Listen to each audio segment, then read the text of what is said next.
Ok, écoute, Fred, premier but en carrière dans le junior majeur à soir, un beau moment, un but en plus 100% Mauricie. Très fluvien même. Ouais, effectivement. Parle-moi de ça, comment tu as vécu ça? Ça fait du bien, c'est un pas qui est enlevé de mes épaules, je pense, mais le plus important, je pense, c'est qu'on gagnait. Dans nos 10 dernières games, on était genre 7-2-3, parce que quelque chose de même.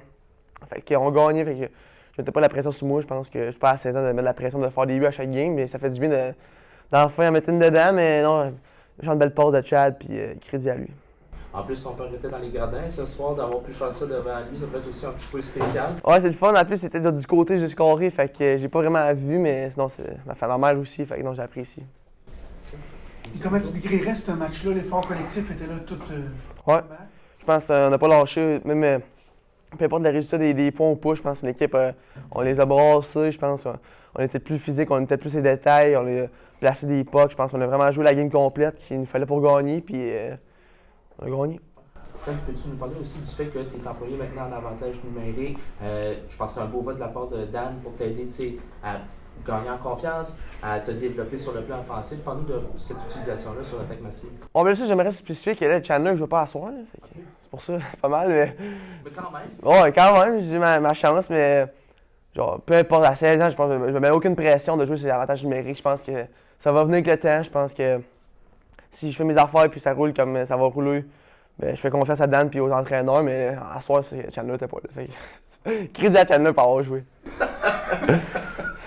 Peux-tu aussi nous parler de l'adaptation que tu as à faire maintenant que tu es un régulier dans la GMQ depuis les fêtes? Ouais. Comment tu trouves ça d'avoir été un gars du junior majeur pour le reste de l'année? C'est tough dans le plan. Comparé à MJ3, c'est beaucoup plus les meetings. On vient souvent à l'aréna comparé à l'école. Puis marcher jusqu'à l'aréna, c'est plus relax. Ici, c'est beaucoup de discipline. C'est ça qu'il faut. Mais on est tellement un beau groupe, je pense que les gars, il y a encore full bien. Mettons, moi, puis Charon, vu qu'on est les plus jeunes, on se fait full bien encore encadrer. Les gars nous font des lifts, c'est niaiseux de même, mais ça, on apprécie ça. Puis, non, on a un très beau groupe d'entraîneurs, fait que c'est vraiment le fun. Écoute, Dan, ça a commencé avec le Phoenix qui a marqué le premier but, mais à partir de ce moment-là, on voit que vous avez pris le contrôle de la partie, que vous avez laissé des miettes au Phoenix, vous avez contrôlé le jeu, contrôlé le centre de la glace. Tu dois être vraiment satisfait de la tenue des boys ce soir? Mentalement. On a adressé le côté mental de la performance d'hier. C'est jour et la nuit avec le côté mental qu'on a démontré à soir. Tu sais, à 1-0, mentalement, on est resté fort. On a challengé le groupe de continuer à être vocal. Tu sais, quand tu es vocal sur le banc, quand tu as de l'énergie positive sur le banc, c'est là que ça va se transposer sur la glace. Beaucoup de monde fait l'erreur de penser que l'énergie, c'est sur la glace. Mais quand ton banc est actif, quand ton banc est engagé, ça se transpose. Puis c'est là que tu as une belle performance de 2 heures, 2 heures et 15 minutes, où est-ce que tout le monde a contribué. Puis à soir, c'est exactement ça qu'on a eu. On a été bon à piquer. En première période, même à 1-0 pour Phoenix. On a tué 2 punitions à ce moment-là. Game changer. On a profité de nos avantages numériques. Game changer. Mais aussi à 5 contre 5. Hier, je ne sais même pas combien de shots qu'on a hier, mais on n'en a pas un que le goaler avait vu voler. Fait que tu sais, veux pas aujourd'hui, c'est une autre chose. On n'a pas adressé grand-chose. Mentalement, rester fort, puis d'amener plus de corps en avant du gardien de but. À soir, il y avait énormément de trafic en avant du goaler. Puis tu regarderas toutes nos games depuis le début de la saison. Quand on a des résultats offensifs, c'est les games qui ont énormément de trafic. Avec Boucher, qui a fait le gros arrêt du bout de la pad, puis après ça, vous avez tué le 5 contre 5, le 5 minutes au complet. Ça va bien. Je veux juste mettre les choses au clair. Oui, c'est ça. On va reprendre l'expression à Fred. Exact. Comment tu as vu ces moments-là? Tu sais, c'est des moments clés que ça aurait pu resserrer vraiment le pointage beaucoup.